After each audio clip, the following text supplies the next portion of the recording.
Melati kuntum tumbuh melata, sayang merbah di pohon cemara. Assalamualaikum, mulanya kata, saya sembah pembuka bicara. Bismillahirrahmanirrahim. Assalamualaikum warahmatullahi wabarakatuh dan salam mesra. Sebelum saya meneruskan pembentangan pada hari ini, izinkan saya memperkenalkan terlebih dahulu diri saya. Nama saya Nurul Aida binti Muhammad Ruslan, sekarang bertugas di SMK Katolik Bentung, mengajar bahasa Melayu, menengah atas dan menengah rendah. Tujuan saya menjalankan kajian tindakan ini adalah untuk menambah baik amalan dalam pengajaran dan pembelajaran bagi membantu murid-murid saya menulis ulasan. Baik, bagaimana terdetik dan tercetusnya idea untuk menjalankan kajian tindakan ini? Semuanya bermula apabila saya melihat anak murid yang saya ajar tidak berminat untuk menjawab bahagian ulasan. Sebaliknya mereka hanya menjawab bahagian ringkasan maupun rumusan. Sebelum saya mengorak lebih jauh, izinkan saya untuk menerangkan bahawa kertas ulasan ini ditanya dalam kertas 1 menengah rendah bahagian C. Dalam bahagian ini terdapat 3 kombinasi soalan, yakni ringkasan, rumusan maupun ulasan. Dan ternyata anak murid saya kebanyakannya hanya memilih untuk menjawab ringkasan maupun rumusan. Kenapa? Saya akui bahawa ringkasan dan rumusan lebih mudah kerana murid tidak perlu memikirkan idea-idea lain kerana dalam petikan soalan telah dinyatakan isi-isi penting dan mereka tidak perlu mencari isi luar lagi. Oleh itu, saya telah menjalankan refleksi mengapa anak murid saya tidak berminat sama sekali untuk menjawab ulasan. Ini ialah refleksi yang telah terhasil daripada kajian yang saya jalankan. Yang pertama, murid saya kurang menguasai kaedah menulis ulasan. Yang kedua, murid tidak dapat menjana isi tersirat. Bagi isi tersirat ini, murid perlu berfikir sendiri kerana isi tidak dinyatakan dalam bahan rangsangan. Yang ketiga, murid gagal memperoleh markah yang baik. Ini berpunca apabila murid tidak dapat menulis isi tersirat tadi. Seterusnya,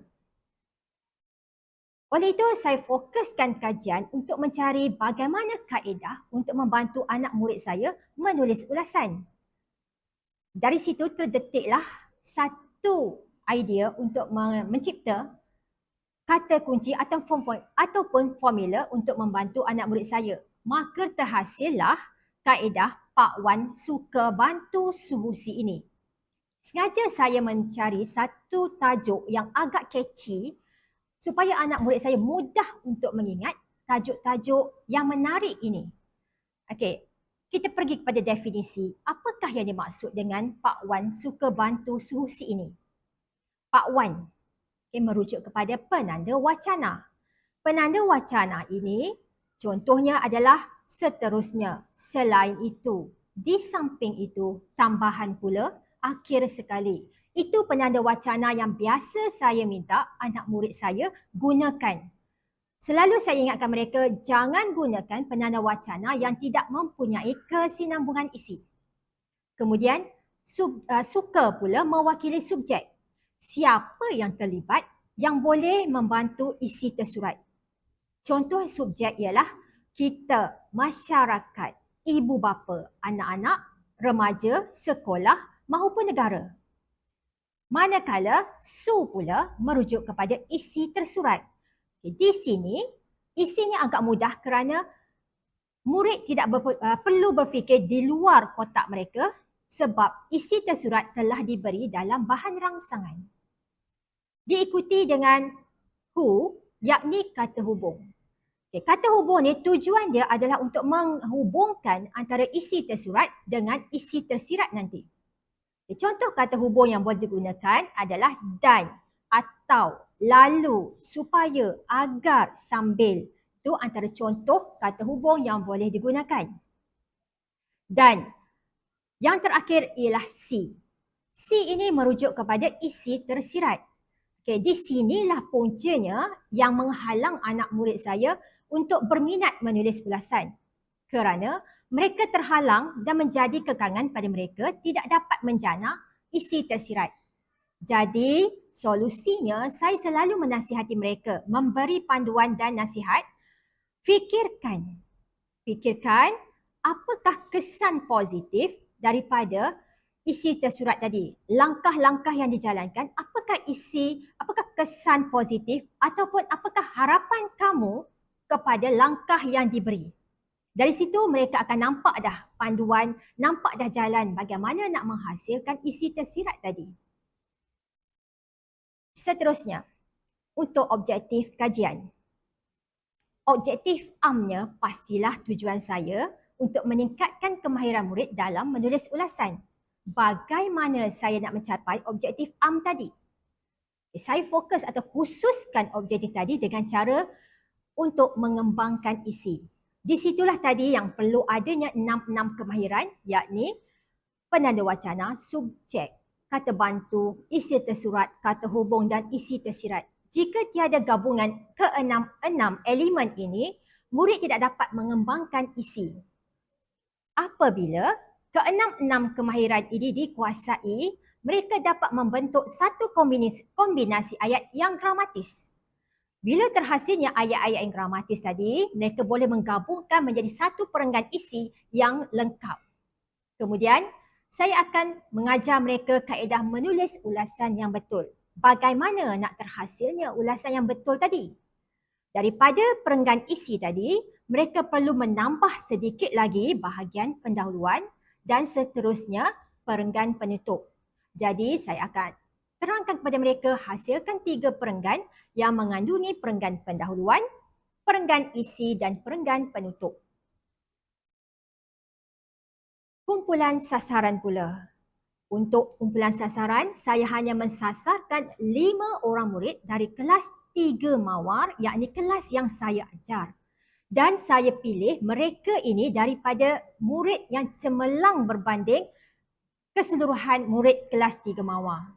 Okay, tujuannya, seperti yang kita faham, kita tahu, kita akui, murid yang kumpulan kecil lebih mudah diurus, kumpulan kecil lebih mudah memahami, kumpulan kecil sasaran kita lebih mudah tercapai. Sebab itu saya gunakan 5 orang murid sahaja, iaitu 2 orang murid perempuan dan 3 orang murid lelaki. Saya juga berharap bahawa kelima-lima orang murid ini akan menjadi fasilitator kepada rakan-rakan mereka yang lain. Sebelum saya melangkah lebih jauh, izinkan saya menjelaskan bahawa sekolah yang saya ajar ini, iaitu sekolah menengah Katolik, merupakan 90% muridnya adalah berbangsa Cina. Dan saya akui bahawa bahasa Melayu mereka agak lemah. Mereka sukar berkomunikasi dan memahami setiap apa yang kita sampaikan atau apa yang kita cuba bercakap dengan mereka. Jadi, di sini ialah serampang 2 mata. Saya latih kelima-lima orang murid ini dan 5 orang rakan sebaya ini akan menyampaikan kepada rakan-rakan yang lain, mungkin boleh menggunakan bahasa ibunda mereka supaya penyampaian lebih jelas. Itulah tujuan saya hanya mensasarkan 5 orang sahaja. Okay, seterusnya, bagaimana saya melaksanakan kajian ini? Antara tindakan yang saya jalankan, yang pertama melalui pemerhatian, yang kedua temu bual, yang ketiga ujian pra dan akhir sekali ialah aktiviti dalam kelas. Dapatan kajian. Selepas saya melakukan pemerhatian, saya memang melihat bahawa anak murid saya menggunakan penanda wacana yang kurang tepat. Mungkin mereka tersilap menggunakan penanda wacana, contohnya selanjutnya tidak sesuai untuk digunakan. Kemudian, subjek dan kata bantu kurang sesuai. Mungkin ayat tersebut meminta pihak kita, tetapi mereka telah meletakkan saya. Di situ subjek pun kurang sesuai. Begitu juga dengan tidak dapat menjana isi tersirat tadi. Puncanya mereka takut dan tidak yakin untuk menjana isi kerana mereka telah menghadkan pemikiran mereka. Mereka beranggapan bahawa ulasan ini susah. Jadi mereka terus stop, berhentikan. Tidak mahu memikirkan lagi sebab mengatakan bahawa ulasan susah, payah untuk fikirkan idea dari luar. Yang kedua, dapatan daripada temu bual.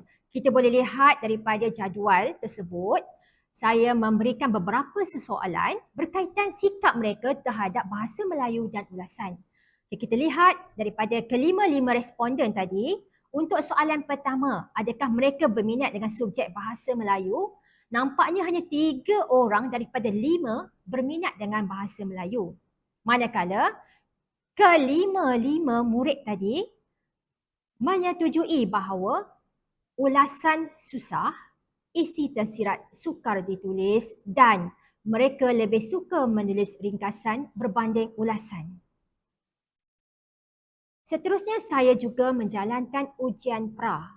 Tujuan saya menjalankan ujian ini sebab saya nak analisis apakah penguasaan kemahiran murid saya dalam menulis ulasan sebelum saya memperkenalkan kaedah Pak Wan suka bantu Suhusi ini dengan selepas saya memperkenalkan kaedah ini. Saya nak melihat perubahan, perkembangan atau sejauh mana keberkesanan program yang saya cuba perkenalkan kepada mereka. Dan kita lihat dalam jadual ini, ternyata daripada 6 kemahiran yang saya asingkan untuk memberikan markah, ternyata kelima-lima orang murid ini tidak mendapat markah penuh iaitu 10 markah. Majoriti mereka hanya mendapat antara 6 hingga 7 markah sahaja. Dan seterusnya, saya menjalankan aktiviti untuk mengatasi masalah-masalah ini. Antara aktiviti yang saya jalankan, yang pertama adalah kaedah hafalan, teknik Pak Wan suka bantu Suhusi ini. Apabila mereka menghafal teknik ini, saya teruskan dengan kaedah ulang tubi. Kaedah ulang tubi ini saya peruntukkan dalam tempoh 3 minggu sahaja dan mereka perlu menggunakan tempoh ini untuk menulis kembali ulasan dengan memasukkan kaedah Pak Wan suka bantu Suhusi ini. Dan di akhir sekali, untuk memastikan kaedah ini berkesan atau tidak, saya melakukan penilaian. Dan hasil penilaiannya, kita dapat tengok daripada jadual berikut. Ini ialah refleksi kajian. Jika sebelum ini dalam ujian pra, kita lihat daripada 6 kemahiran, kesemua murid ini tidak dapat markah penuh iaitu 10 markah. Berbeza selepas saya memperkenalkan kaedah Pak Wan suka bantu Suhusi ini. Ternyata mereka lebih mudah, lebih menguasai, lebih yakin untuk menulis ulasan kerana mereka dapat menjana isi tersirat dan menulis ulasan dengan baik. Antara cadangan yang boleh saya fikirkan ataupun saya hasratkan berkaitan dengan kajian tindakan saya ini, saya sangat berharap supaya kelima-lima orang murid yang saya latih ini boleh menjadi fasilitator kepada rakan-rakan sebaya mereka yang lain dan boleh membimbing murid-murid daripada kelas yang lain. Selain itu, saya juga akan menyebarluaskan kajian saya ini, teknik Pak Wan suka bantu Suhusi ini kepada rakan-rakan panitia bahasa Melayu sekolah saya supaya mereka juga dapat membantu anak murid daripada kelas yang lain. Akhir sekali, saya juga akan mencari kaedah-kaedah lain yang boleh membantu anak murid saya untuk meningkatkan penguasaan dalam bahasa Melayu dan seterusnya membantu markah lulus dalam subjek SPM serta meningkatkan GPMP Bahasa Melayu sekolah saya. Baik, sekarang kita pergi pula bagaimana formula itu saya gunakan. Tengok yang pertama, penanda wacana. Saya senaraikan antara penanda wacana yang senang digunakan yang menunjukkan kesinambungan isi. Antara selain itu seterusnya, tambahan pula di samping itu akhir sekali. Sebabnya, kita hanya memilih 5 hingga 6 isi sahaja untuk ditulis dalam ulasan yang betul. Diikuti dengan subjek. Di sini subjek yang antara yang saya senaraikan seperti kita, masyarakat, ibu bapa, anak-anak, remaja sekolah maupun negara. Itu subjek yang boleh dipilih dan diikuti dengan kata bantu, hendak, mesti, perlu, harus, patut, boleh dan dapat. Isi tersurat pula bergantung kepada bahan rangsangan yang diberikan. Dan kata hubung yang digunakan, contohnya supaya, agar, serta, tetapi, sambil, kerana, atau, lalu, dan. Itu contoh kata hubung dan diikuti dengan isi tersirat. Isi tersirat tadi mesti berkaitan dengan isi tersurat, fokuskan kepada harapan maupun kesan positif daripada langkah isi tersurat tadi. Ini contoh bahan rangsangan yang berkaitan dengan ulasan. Ulasan dia tidak akan bagi maklumat yang banyak. Dia cuma akan berikan gambar dan sedikit isi penting. Okay, di sini isi pentingnya ada 4 yang diberikan, iaitu membantu mereka belajar bersungguh-sungguh, mempamerkan tingkah laku yang mulia dan mendoakan kesejahteraan ibu bapa. Itu isi tersurat yang diberikan sebab dah ada dalam pedikan. Okay, cara membalas jasa ibu bapa. Untuk menghasilkan isi tersirat, okay, bagaimana diaplikasikan tadi? Kita letakkan subjek je, subjek, contohnya ayat pertama, kita, kata bantu mestilah. Isi tersurat tadi belajar bersungguh-sungguh. Okay, untuk menyambungnya, letakkan kata hubung supaya dan diikuti dengan isi tersirat. Kesan positif dia, bila kita belajar bersungguh-sungguh, kesan positif dia, ibu bapa akan berasa bangga dan gembira melihat kejayaan kita. Itulah dia punya isi tersirat dan cara menggabungkan menggunakan kaedah Pak Wan suka bantu solusi ini. Okay, daripada rangka tadi, tulis semula menghasilkan ulasan lengkap dan perlu ditulis dengan bilangan perkataan. Sekian, terima kasih.